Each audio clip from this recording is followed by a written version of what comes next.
you know what would be really fun? I would like to do, and I'm sure Mary can probably facilitate this. You know, before surgery, probably a lot of us were just would you say you pretty much just were existing? And now you've had surgery or getting ready to have surgery and you're living life, right? Be really cool to have pictures and we can get them to Mary and it would be really cool to do like a photo montage like the beginning of next year to and have it put to music so we can all watch it and see where we've been and what we've done and that kind of stuff. What would you guys think about something like that? I should probably not put Mary on the spot, but I think it would be really awesome because you could submit pictures from now. You know, some of you are pre-op, some of you are just post-op, and to where you've come through the year and get those pictures out there. And it's really motivating for people to see things that you're doing and stuff.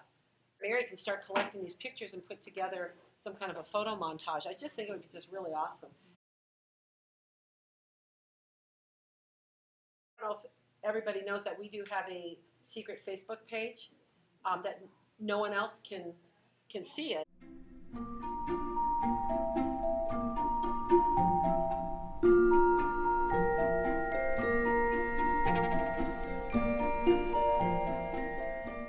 I think it'd be nice too if you all shared. I know that on the support group I've seen some people share about how they overcame a fear and did something. Like some people have gotten out on their bikes and with Liz and did the color run, and that was really scary for them. And it's just such a treat to see people overcome these fears. So if I challenge you all also, thinking about this is maybe do something that, set yourself a little goal. It doesn't have to be anything like running a marathon, you know, and challenge yourself to do something small and then send it in, because that would be a nice way to be able to celebrate that. My husband and I, we went ziplining after Christmas, and Mary and I have talked about that. And you know what? If you've ever been ziplining, that being up in that darn tree, first of all, and your husband jumping on that stupid suspension bridge behind you, and you're so afraid you're going to fall down 300 feet, because you're 300 feet up in the air. Where did you go? Right with. Oh, yeah. And you're 300 feet up in the air, and it's like, okay, I have to step off and I have to go. Was it a large platform? I mean, it's enough for about 10 people to stand on it. Oh, did you stand on the edge and then just, no, I had to stand on the edge and that was so scary to stand there. I can honestly tell you, just let go. What my husband told me was the scariest thing for him was rappelling and making that first step out of the tree and letting yourself fall free to the ground. But one of the things that we could do would be fun is another group thing. You can only take 10 people at a time, but do a ziplining adventure. You know, and it's something for people to work towards because there is a weight goal. There is a weight limit. You have to be, I believe it's under 250 pounds. But, I mean, you guys are changing so fast and things are changing so fast. Would be really fun. And I did talk to the guy and I said, you know, I've got this group and I want to keep the group together. How can we do this? How can we maybe, the other thing you have to realize is in going and doing something like that, it's physical. It's physical. It's, when we first went, I've gone, I think 2 or 3 times now. And I was like, and you have to hike about a mile, and it's, you know, you're 7,000 feet up there. The air is a bit thin, but it would be awesome if you could traverse some of those little hikes and stuff. It was absolute blast. And it's, you know, little goals like that, because that was a big fear, you know, giving into like nothing and just going. Success. I was just thinking, you know, sometimes we're so hard judging ourselves. What if you just get up to the tree and you're like, okay, that's all I can handle right now. So instead of saying, oh my God, I'm a failure, you got up, you know, to up at least, you know, at the top of the tree. And maybe next time you'll go and do the zip line, or maybe not, but you know, that's okay. You made that first step, so it didn't have to be the whole shebang. Right. You know, just go and have fun. Oh, you had about a total of about a mile and a half total hiking up there. And it was absolutely beautiful. Irit, there was something on, and I can't remember, you might remember better than me. There was something on the Facebook post. Oh, someone was asking about calories. Do you remember seeing that? She was asking about calories and really, really she's really struggling with the calories. And, our goal is 1,200 to 1,400 calories. And you know what? In the beginning, especially for you guys that are real new, you're not going to get to that 1,200 to 1,400 calories right away. But, I mean, I just want to put it out there that our calorie goal is 1,200 to 1,400 calories, and our protein goal for non-diabetics is 80 to 100, and for diabetics we're 60 to 80. So the other question is, what's going on with everybody? How's everybody doing? How stalled are you? So do you know how much you're eating? Are you absolutely sure? You need to put it paper to pencil. Just paper, pencil to paper, because you're playing with it electronically with MyFitnessPal. I have found when I actually physically write it out and I'm aware that I'm having a quarter cup of this, everything you eat, you may be eating stuff, and that's why I like the physical writing of it, is because I have people tell me, oh, I'm following these calories, I'm doing this. The minute they write it down, they're going, oh my gosh, I didn't realize I'm eating this. I had someone who did that, and they came to see me, and they came with their little composition book that I require you to use when you come to visit me. And I'm looking at this going, really? You're eating 2 burritos at lunch. They're frozen burritos. You're eating a cup of coffee and a piece of toast for breakfast. And you're not doing what's right. So, but when he put it down on paper, he was like, oh my gosh, I'm really not doing and eating how I should be eating, And the thing is that a lot of people end up getting stuck and stalled if you eat the same thing every day. So what happens is it's the same thing with your exercise. If you do the same thing every day, what happens to your body? It gets used to it. So you have no change going on. You need to change what you're eating. And the other thing is make sure you're getting your water in and your exercise. I can tell you, if April, when you see him, he'll probably send you to my office. It's not like going to see the principal.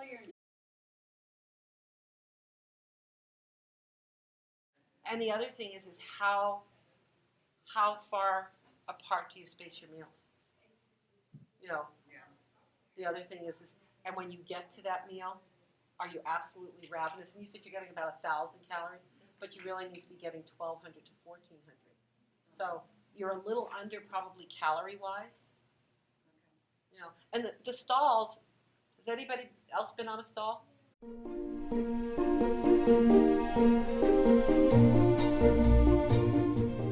Another thing is, I posted this today and I wanted to put it out there, is that because I hear all this talk about, sometimes when I come to support groups, we talk a lot about nutrition and protein and food and more food and this food and that recipe and that thing.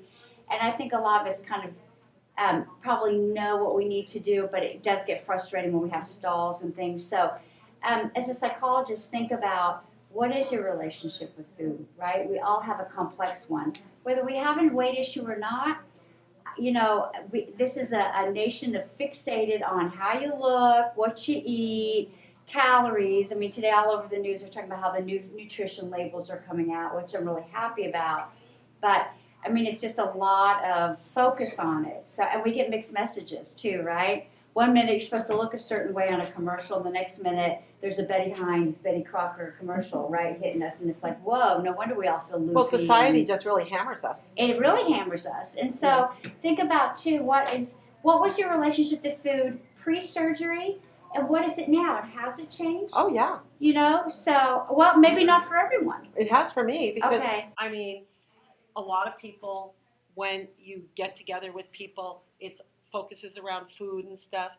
And I would think for days, I wonder what we're going to eat. Oh, I wonder if it's going to be good. Oh, I remember going to my my brother-in-law's house thinking, I wonder if we're going to have prime rib again. I wonder if we're going to have lobster. I mean, I was absolutely fixated on it. It's what I had to have it. You know, that's what I wanted. And I remember one time we went and they didn't do that. And I can honestly tell you, I was pissed off. I really was, because that's what they always did. And instead, they decided to do like a taco bar. And I was like, what? I wanted prime rib and I wanted all the fixings. I mean, that's what I wanted. I wanted my brother-in-law to carve that prime rib and let me have all the beefy rib bones. And there was a lot of beefy rib bones. And I ate all those beefy rib bones because that's what I wanted. And there was really no telling me any different. That's what I was fixed on. And the point that I didn't get it, when I came home, the next day I went to the store and bought a small standing rib roast so I could have that prime rib that I didn't get on Christmas. Now, Why did the surgery change that for you? because I needed to be healthy. And I wasn't eating healthy. You know, I mean, I ate when I wanted, what I wanted, how much of I wanted. The surgery, number one, gave me the ability to definitely pare down what I was eating. And the other thing is that, you know what, I just felt I needed to be healthier. I just needed to definitely eat better and take better care of myself. Do you have any days though that you still struggle and think? Every once in a while. And you know what, I truly think that that's just, I think, human nature. You know, just everybody else, you know, I believe, like everybody, normal weighted people, you know, overweight people, there are just some days, there's just some things that you want. I personally really try to restrict that from myself because of the fact that I know my limitations. I know how easily I can get out of control. And this here is an absolutely strong.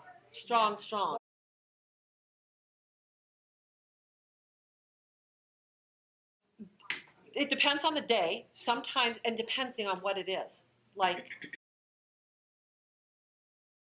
I don't completely deny myself of anything, but I really, for me personally, I really try to stay away from, because I know, you know, anybody who went to Weight Watchers and stuff, they talked about your red light foods and all that stuff. I cannot have chocolate. I am truly absolutely powerless over chocolate. There's something about chocolate that takes over here that makes that it's like a demon, you know. And so there's certain things That makes you want to have, like, if you can't have the one. Yeah, it's just one of those things that's my red light food, my demon food, whatever you want to call it. So I try not to allow myself to have that because it can become too out of control. And then, I mean, I know what it's going to do to me. It's going to make me sick. That's the other thing. So I really try to limit. And this past year, I've really changed to the way I eat. You know, you hear all this talk about clean eating and stuff. You know, when I go to the grocery store, I mean, that word up until probably about a year ago used to make me crazy. But now I only really shop the perimeter of the supermarket. I only go into the center for things that I absolutely need, and then I come out. You know, it's the perimeter is where I get most of my food. Ask yourself too, what is it? Am I needing something emotionally here? What's going on emotionally?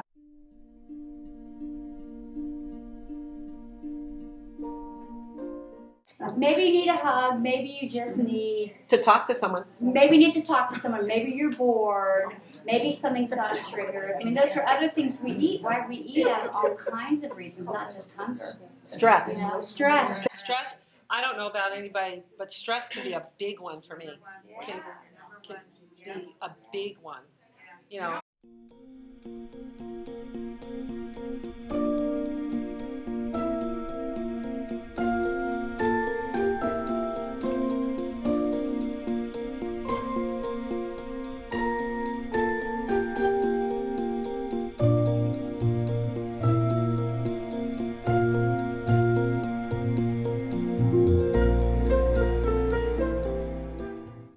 It could be that, you know, thigh meat is texture, and it's such a much stronger, gamier flavor than a breast. So like she said, try cooking it in the crock pot and seeing if you can get something a little more moist.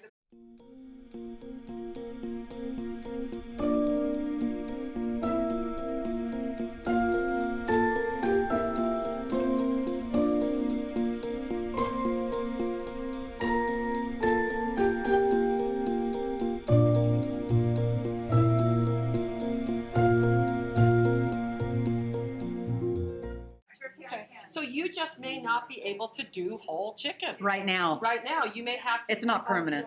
You may have to put it aside for another couple months and come back and revisit it.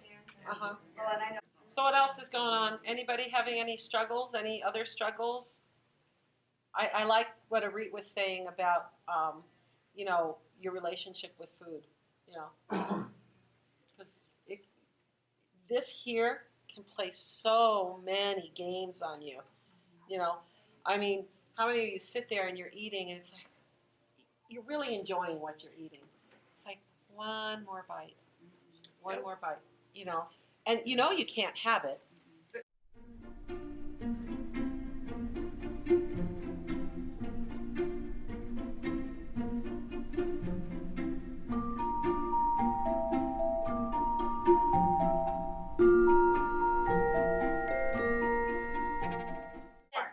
But I would even challenge you and ask you, what about going on the scale once every 3 weeks? What are you so we're afraid of the numbers, right? Yeah. It's like in the morning, it's like, oh my God, I had with this one patient who was like, oh my God, I have this fear of God getting on the scale in the morning, right? I used to close my eyes like this. Yeah, dear God, please look at And I know that was the words. Oh God, please. Oh God, oh God, oh God. Phew. Exactly. Or, oh my God, what have I done, right? Today I have to punish myself. I am only going to have blah, blah, blah. I mean, again, how do you talk to yourself about this? And the gentler you treat yourself, the better. And you have to learn to like yourself. You sure do, You no have matter to what like the scale yourself. says.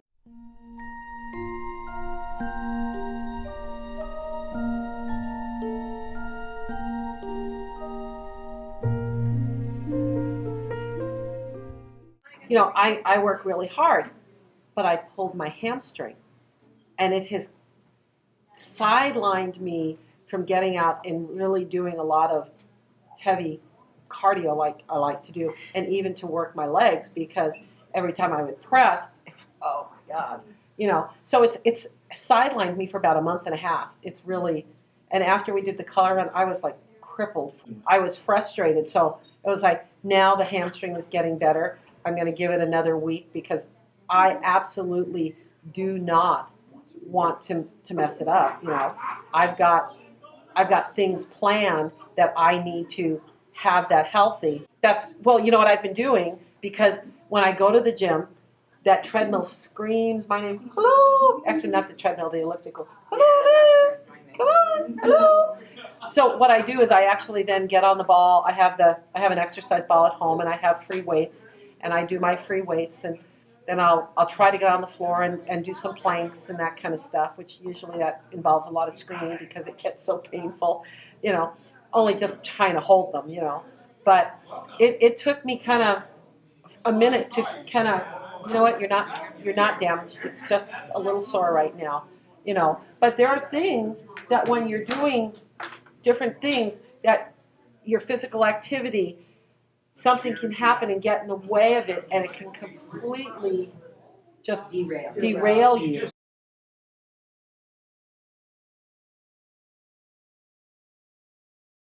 When I get home tonight, never works. Or find something that gives you joy. Something you actually, I mean. I enjoy it. Right, but I was thinking about for you, biking versus maybe doing a treadmill inside, right? There's different, for you it's more of a joy. If you guys can find support groups or doing it socially, that's really, or Zumba, I love that. So if you can find something that's a joy, that's the best, right? Sometimes I actually need to go eat after I've hammered out a long ride. I need to go eat real food. And you know what?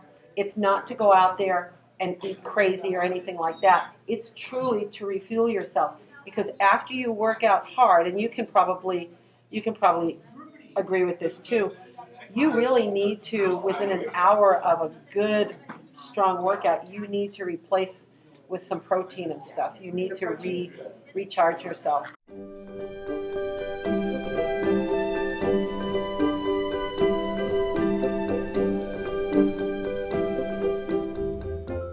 Men. I agree with in order to do something, and you have to find what you like.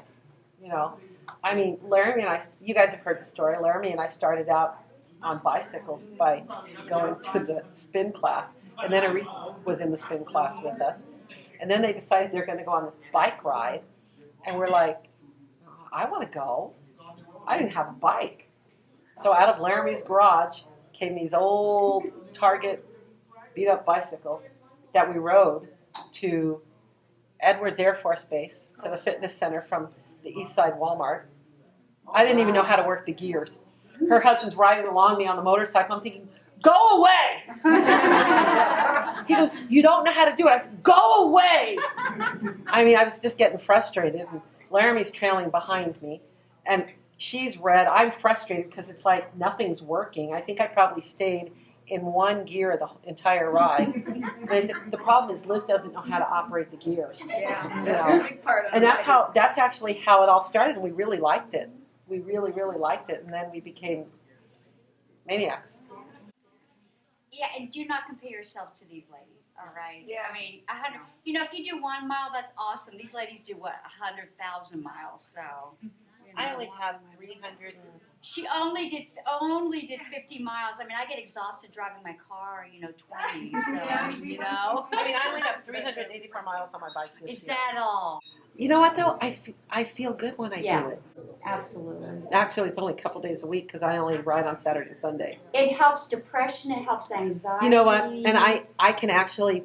It's wonderful. Laramie, when was that? You know what I'm talking about. 2008. My world was falling apart. Just felt like my whole world was just like imploding. And I remember one time we went on a bike ride. We went out to the poppies. And do you remember how I was trailing behind that day? And then they all stopped to wait up. What they didn't know is I was back there crying. I was feeling sorry for myself. And it was just like, what am I going to do? I was really depressed. And my weight was creeping back up. And I'm on my bike. And I remember coming out to the poppies and coming back, and I was just trailing behind everybody. And I really wasn't interested in trying to keep up with the group. I was on that bike, and I was pedaling, and I was just doing the best I can, and the tears are flowing and stuff. But it really helped. It kept me forward motion, because I truly think if I wouldn't have had that outlet, I'm not sure. I truly am not sure. I found myself grazing, and poor pitiful me, and we all have, I don't care what anybody says, because we all aren't little Susie Sunshine all the time, and poor pitiful me, my life sucks, and there's no one I can talk to, no one understands me, you know what, but you know what I never did, is I never reached out to anybody for help either. I'd get on my bike and I would ride and I'd, and by the time I was finished with the ride, I felt okay. I was able to pull myself together. But I remember they stopped and waited for me, and we were, that turn off of, where that turn you come from off of Avenue I, where it straightens out and you're going straight down I. They're all sitting there waiting for me, and I just buzzed past them. And when you're hurting, don't be afraid. Exercise is great. Don't be afraid to be vulnerable with someone that you know that will let you be emotional with them. It's okay to say, I'm hurting and I need something here from someone. And it was that. And if you don't have that person, go to therapy. Ask 7-year-olds, what is your definition of love? And this is the wisest 7-year-old I think I've ever heard. And the 7-year-old said, it's when you tell somebody something you're really afraid to say about yourself, and then you find out they love you even more. Oh my gosh. Yeah. So isn't that lovely? Have you guys ever had that experience where you've told someone you're terrified and they're like, or someone shared something with you and you're like, I just love the fact that you honored me with that you trust me enough to tell me this. It's so vulnerable. So if you don't, like I said, if you don't have someone like that in your life, it's okay. Go to therapy, go to someone. I always joke about it. I never met a calorie that I didn't like. But it's true. It really is true. I like food, Yes. and it's like truly, it's an addiction. Yeah. And that's why when I talked about like chocolate, I can't allow. You know, it's you know how when you talk about toxic people, and there are toxic people that you can't let into your life. Yes. For me, there's toxic foods that I can't have in my life. Number one is chocolate. Number two is potato chips. Everybody who knows me will hear me say potato chips and chocolate. It's both. Yeah. It's both. Well, and there's actually a physiological reason for that. I mean, these companies are not dumb. They know what Oh, yeah. they're not dumb at all. And they know how to market. The brain loves that stuff, just like a cocaine addict. Same Exactly. area of the brain. I was just going to say it's the same area of the brain, and I think that's what got a lot of us in that. It's that pleasure center in our Yes. brain, and that's what got a lot of us where we are. Yes. We weren't getting what pleasure we might have needed. So, but in our little pleasure center, you know, Food was your friend. It probably still is. I mean, hopefully it is your friend in a healthy way. food is our friend. Yes. Okay, we might not be able to be friends with that food anymore. certain So type, what do that's we do? Yes. What do we do? You know, when that food can no longer be your friend, what do you do? How do you deal with it?